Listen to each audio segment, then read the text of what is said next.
limpahkan nikmat dan karunia Allah Subhanahu wa taala. Mudah-mudahan kita senantiasa diberikan kesehatan, keafiatan, kemurahan rezeki dan keberkahan dalam hidup. Amin. Dan tak lupa ibu sekalian, salawat dan salam pada baginda Rasulullah Muhammad sallallahu alaihi wasallam. Allahumma shalli wa sallim wa barik alaihi. Nah ibu sekalian, pada kesempatan ini kita bertemu membahas tentang video kedua, yaitu judulnya kesehatan dan gizi. Nah, ibu sudah ada lihat ya bu ya, di depan situ ada bentuk-bentuk makanan dan gizi. Nah ini penting nggak bu dalam hidup kita? Penting. Ya. Nah, kenapa bu penting kesehatan gizi bu? Supaya kita sehat. Ya supaya sehat.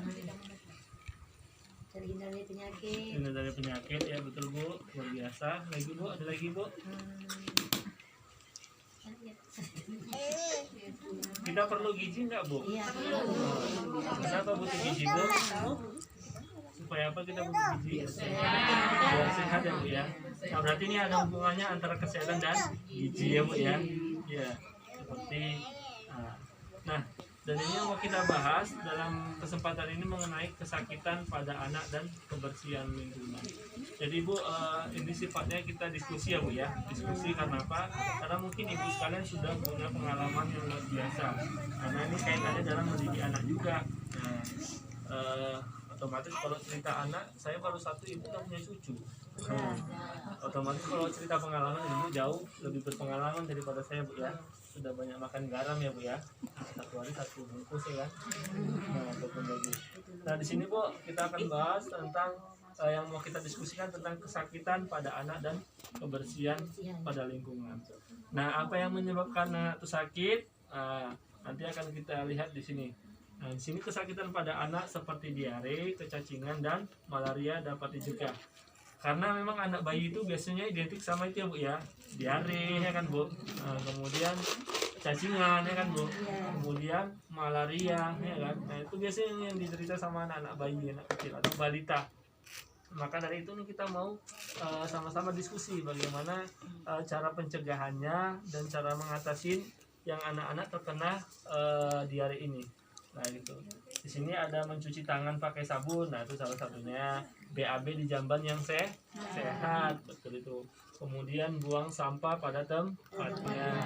Kalau dulu kita jambannya jamban terbang ya Bu ya. Ya kan Bu. Ya, tapi sehat juga. Tapi jangan Ibu praktekkan sama anak sekarang ya Bu ya. Nanti dia bingung ya kan. Nggak tahu juga apa itu jamban terbang. Kemudian sehingga anak tumbuh tinggi, sehat dan cerdas. Pentingnya menjaga kebersihan dan kesehatan lingkungan. Nah, terjadinya penyakit infeksi atau penyakit menular merupakan salah satu faktor penting yang dapat mempengaruhi pertumbuhan dan perkembangan anak. Nah memang ini penyakit ini bahaya, bisa mengganggu pertumbuhan ya Bu ya, pertumbuhan pada anak kita. Maka kita harus berupaya bagaimana kita bisa mencegahnya. Itu dia. Next. Nah ini mengenal diare dan pencegahan. Diare apa Bu? Iya, mencret ya, bahasa kampungnya mencret ya Bu ya. Kalau di sini dia buang air besar, BAB-nya encer atau berupa air saja. Itu kalau bahasa kerennya mencret ya Bu ya. Anak mencret ya, betul, anak mencret. Nah Bu, saya tanya Ibu pernah nggak anaknya selama punya anaknya waktu kecil itu mencret? Pernah ya. Nah itu disebabkan apa? Atau makan pedas-pedas atau gimana? Makan pedas ya. Nah apakah kalau yang anak mencret itu identis makan pedas atau ada sebab-sebab lain? Apa itu Bu biasanya Bu? Tumbuh gigi pun mencret. Oh tumbuh gigi mencret. Iya. Potong kurap. Mau pandai mencret juga. Biasanya kalau mau pandai kan dia nangis. Ya kan Bu, atau badannya panas, demam. Ada juga. Ibu selain itu ada lagi? Cacingan. Iya betul, cacingan bisa mencret. Nah, biasanya berapa kali Bu dia kalau mencret? Banyak. Sehari bisa Sampai 6 kali pun 6 kali ya Bu ya. Ya Allah, berarti kalau udah posisi 6 kali lebih parah ya Bu itu ya. Karena otomatis kan badan lemas ya Bu ya. Kita kalau mencretnya lemas ya Bu ya. Apalagi anak kita kan. Nah, berarti itu sangat perlu diperhatikan. Kemudian di sini ada juga Bu cara pencegahannya, yaitu teruskan ASI dan MPASI. Ketika anak diare berikan Oralit. Nah, biasanya Bu kayak mana penanganannya? Campurkan gula Gula sama garam. Ya, bisa dihubungkan dengan orali juga ya. Atau adakah obat-obat kampung lain Bu selain itu? Ya, Apa itu, Bu? daun jambu. Apa namanya tuh? Jambu kutu. Udah jamu kelutuk. Ibunya dicekukkan dekat anak. Yang punya ibunya. Dicekukin dekat anaknya. Yang punya ibunya. Iya. Nah, baru dikasih anaknya. Selain itu, Kunyit. Itu sebelum Kunyit, makan obat. kunyit, kunyit. Kunyit. Sembur ya. Dimakan.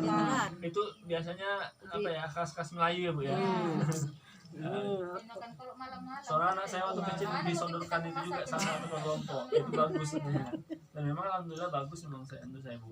Memang Bu sebenarnya kalau dulu kan Bu ya tidak ada apotik ya, otomatis kita menggunakan obat-obat tradisional ya, Bu, ya. Dan itu sebenarnya bisa lebih efektif dan tidak mempengaruhi tubuh. Kadang kan kita nggak tahu dosis ya Bu ya. Nah sekarang ini apalagi anak-anak yang kurang tahu dia masalah itu kan, asal kata orang aja harus pakai ini tapi pemakaiannya dia tidak tahu. Maka jadi dari dulu pakai itu. Kemudian segera bawa ke fasilitas kesehatan jika diare makin parah. Nah, kalau dulu apa ada juga ya puskesmas ya? Ada Bu ya? Atau adakah di sini anak ibu yang pernah sampai ngalamin sampai masuk rumah sakit? Ada anak ibu? Usia berapa? 7 bulan ada. 7 bulan. Anak keberapa Bu? Pertama malah kedua. Itu disebabkan tadi makan yang pedas atau cacing? Masuk angin. Masuk angin. Oh, masuk angin. Bisa juga mencret. Kalau masuk angin bisa mencret Bu ya? Biasa kalau masuk angin karena tidurnya Bu ya? Kena angin masuk angin. Minum air mandi pun bisa. Bisa. Air mandi? Kadang kan mandi kan Ah, mandi gitu. Nah, bisa. Sama dia mencret. Oh mencret ya Bu ya? Kebetulan kemarin saya pas mandikan anak kena minum kan rasanya Bu. Tapi alhamdulillah memang nggak bahaya. Tahan perutnya gede kan. Air mandi. Kan lagi kira ngasih kunyit itu kan berapa aja. Iya, Bu. Kemudian Bu di sini ada juga. Nah, kalau kita mau mencegahnya lagi diare dengan memperhatikan gizi anak ya Bu ya. Nah biasanya itu juga itu salah satu ya Bu ya. Kalau dari perutnya tahan ya Bu. Karena mungkin asumsi mamanya juga bagus ya kan yang dimakannya. Jadi sehingga bagus. Kemudian menjaga kebersihan peralatan yang makan dan minum. Minum air yang sudah dimasak hingga mendidih. Nah, salah satunya nih kalau tadi air nggak masak ataupun kena air mandi ya Bu ya. Jadi bisa menyebabkan diare. Kemudian serta menjaga kebersihan diri dan lingkungan. Nah, memang Bu anak-anak kecil ini sangat rentan ya Bu ya sama penyakit. Nah, biasa berapa tahun ya Bu ya anak-anak itu terbebas dari penyakit? 5 tahun ke atas. Nah, kalau dia ke bawah bahaya masih ya, Bu ya. Masih rentan ya Bu ya. Luar biasa Bu. Nah, kemudian yang kedua, selain dia diare, dia kecacingan. Betul kan Bu? Iya. Di sini ada macam-macam cacing, mengenal cacing dan pencegahannya. Kecacingan adalah apa itu Bu? Kecacingan Bu? Gangguan kesehatan akibat adanya cacing parasit ya Bu ya pada tubuh anak. Disebut parasit karena cacingan mengganggu penyerapan zat makan dalam usus. Makanya orang bilang kalau anaknya cacingan identis biasa badannya betul ya Bu ya? Iya. Kecil. Besar, kecil. Badannya kecil. Oh, badannya kecil. Kayak busung lapar. Busung lapar ya, itu bahasa. Tapi jangan Ibu kaitkan sama bapak-bapak sekarang ya Bu. Karena bapak-bapak sekarang perutnya pada buncit. Nanti Ibu ditonjok kalau bilang dia kecacingan. Dia bilang busung lapar. Busung lapar lagi. Nah kemudian Ibu di sini ada jenis-jenis cacing. Nah kita harus tahu juga cacing di sini. Di sini ada cacing gelang Bu. Nah cacing gelang ini panjangnya 10 sampai 35 cm. Dan dia bertelur 100.000 sampai 200.000 butir per hari. Nah, ini cacing gelang. Ini yang ada di dalam tubuh anak. Nah, jadi dalam tubuh anak itu ada 3 jenis cacing. Kemudian ada cacing cambuk. Nah, cacing cambuk ini panjangnya 4 sampai 5, lebih panjang lagi. Kemudian bertelur 3.000 sampai 10.000 per hari. Nah, dia tiap hari bertelur. Ngeri ya Bu. Iya. Ini kita bahas. Takut kita nih.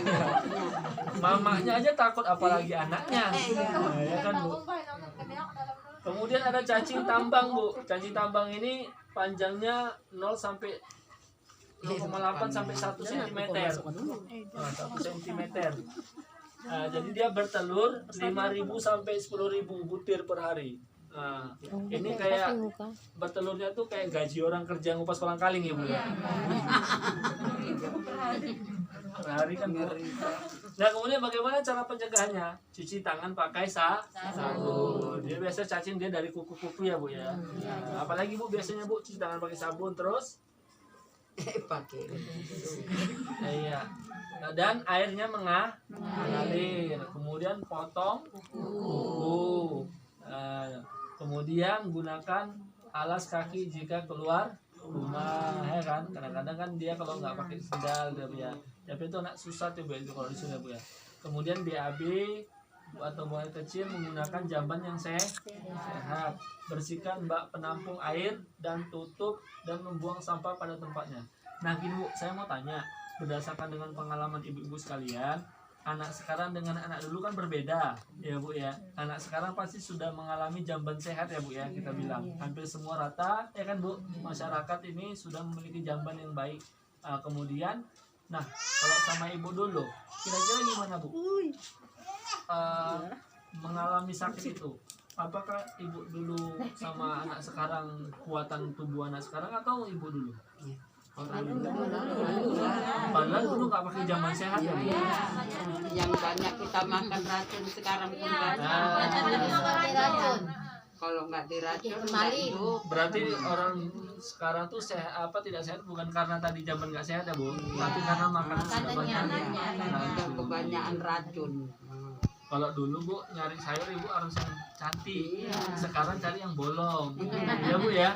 Karena yang bolong yang dia biasa dimakan sama ulat, berarti itu nggak ada racunnya ya kan Bu. Sekarang dijual orang kalau bolong.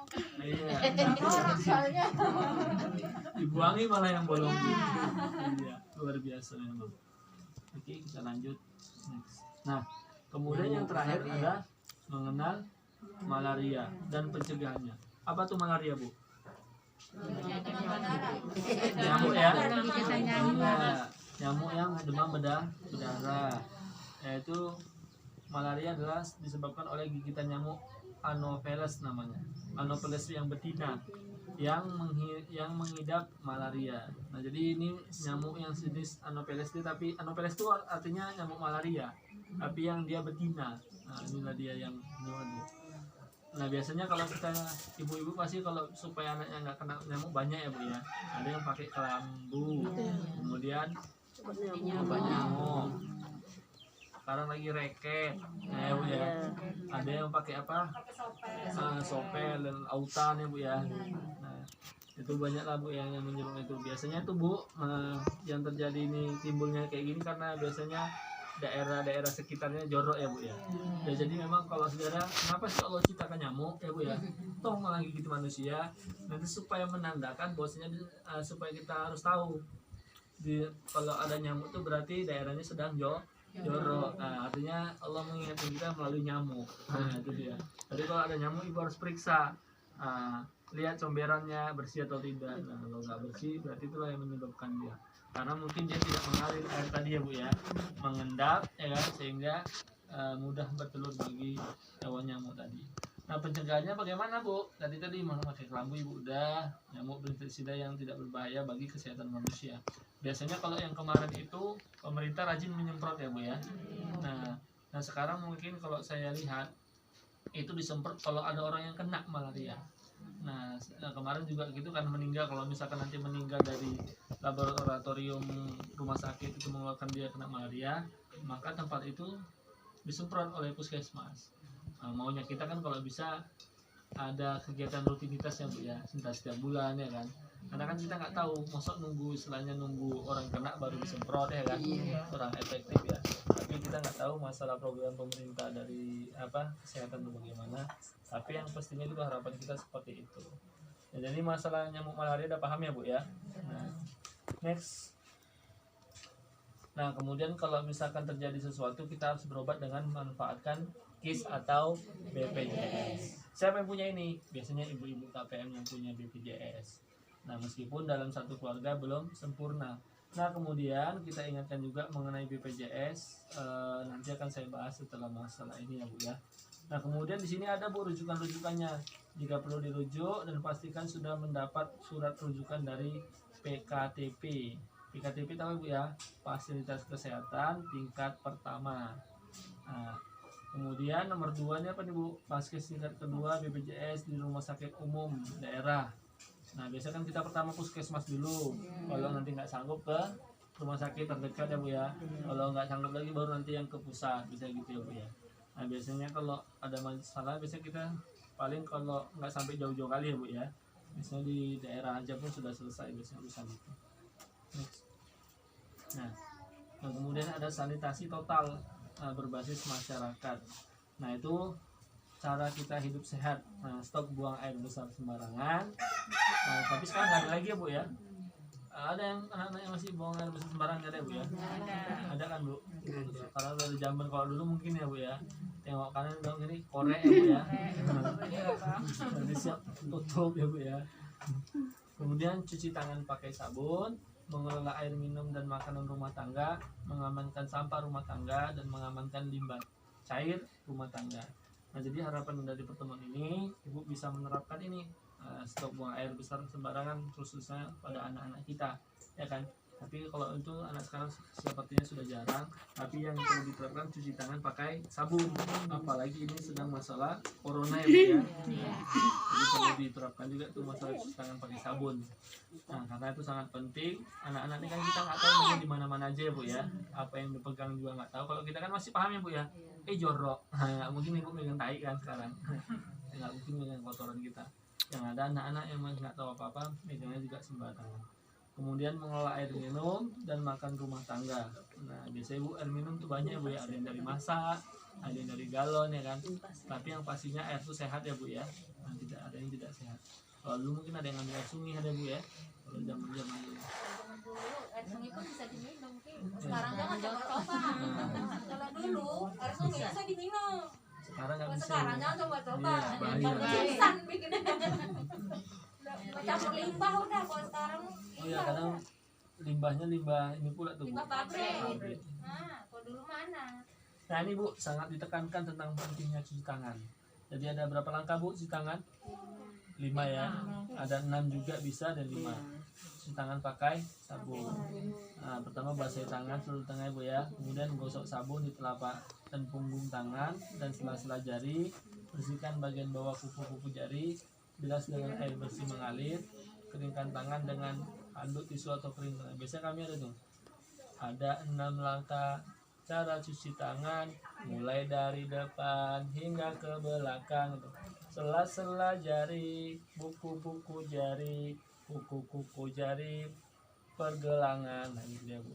Bisa kami ada pelatihan itu untuk di sekolah. Nah kemudian cuci tangan dengan sabun menggunakan air bersih juga, ya kan Bu? Nggak mungkin air jorok, jadi sia-sia. Nah kemudian kapan tuh Bu anak-anak harus dianjurkan cuci tangan pakai sabun biasanya Ibu? Habis makan, mau tidur, terus bangun tidur ya Bu ya. Sebenarnya sunnahnya pun bangun tidur juga Bu. Karena kita nggak tahu waktu tidur ya Bu ya. Kemudian kapan lagi Bu? Kalau ibu sebelum menyusuin ya ibu-ibu ya, ya kan Bu. Karena kan kita kalau nyusu kita megang anak ya Bu ya. Kemudian sebelum ngasih makan bayi untuk orang tuanya Bu ya, sesudah buang air besar atau buang air kecil ya, anak-anak pasti cuci tangan. Sesudah memegang hewan atau unggas, nah, itu perlu juga ya Bu ya, karena binatang. Jadi ini perlu kita terapkan. Kadang kita lupa kan anak-anak kan, yang biasa diingat anak tuh kalau ditanya pasti dijawab kapan kita mau cuci tangan, mau makan, habis makan, ya Bu ya, mau tidur, betul ya Bu ya. Nah, megang unggas nggak dikasih tahu, ya kan Bu, betul kan? Dan lain sebagainya juga nggak tahu. Bahkan nanti berak punya cebok itu kan pas ada air ya Bu ya. Kalau pas kencing di luar nggak cuci tangan ya, betul ya Bu ya. Nah, jarang diterapkan sama ibu itu. Jadi penting sekali Bu untuk kita terapkan sama anak kita. Nah, ini kriteria zaman sehat dan nah pesan untuk menjaga kesehatan. Dengan perilaku hidup bersih dan sehat, keluarga menjadi tidak mudah sakit, anak tumbuh sehat dan cerdas. Nah inilah yang kita harapkan ya Bu ya. Anak nggak sehat, nggak ada orang tua yang mau anaknya sakit. Ada Bu? Ada. Siapa tahu ibu anak mau sakit kan, biar nanti ada orang jemuk ngasih buah. Orang kan dulu gitu ya, Bu, ya. Anaknya nangis aja ya kan, tak dukung aja kan. Oke, demikian Bu ya. Sekian dan terima kasih untuk materi tentang ini. Mudah-mudahan Ibu bisa menerapkan tentang materi ini. Oke, demikian dari saya. Saya akhiri dengan Assalamualaikum warahmatullahi wabarakatuh. Waalaikumsalam warahmatullahi